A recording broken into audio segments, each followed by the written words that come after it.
হাসিনাকে ভারত থেকে স্বাধীন বাংলাদেশে দ্রুত নিয়ে আসতে হবে। এক্ষেত্রে ইন্টারপোলের সহযোগিতা নিয়ে এবং আন্তর্জাতিক যত মাধ্যম আছে সেই মাধ্যম ব্যবহার করে খুনি হাসিনাকে এবং তার দূষণদেরকে দেশে নিয়ে এসে দ্রুত রায় কার্যকর করতে হবে। আজকের দিনটি বাংলাদেশের ইতিহাসে একটি ঐতিহাসিক দিন।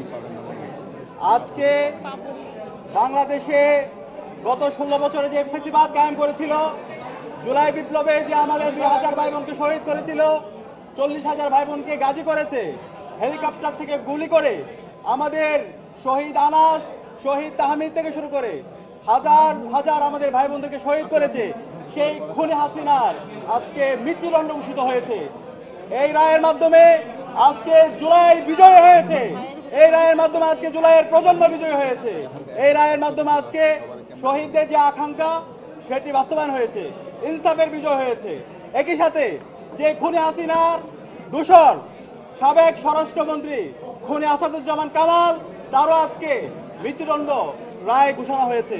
কিন্তু একই সাথে আমরা আশা করেছিলাম যে খুনি হাসিনার নির্দেশে আমাদের চাঙ্গারপোল থেকে শুরু করে আমাদের সাভারে এবং সারা দেশে যে গণহত্যা চালিয়েছে, হেলিকপ্টার থেকে গুলি করেছে সাবেক পুলিশের আইজিপি চৌধুরী আব্দুল্লাহ আল মামুন, তারও দৃষ্টান্তমূলক বিচার আওতায় আনা হবে। কিন্তু তার যে 5 বছরের তাকে কারাদণ্ড দেওয়া হয়েছে সেটা আমরা সন্তুষ্ট না।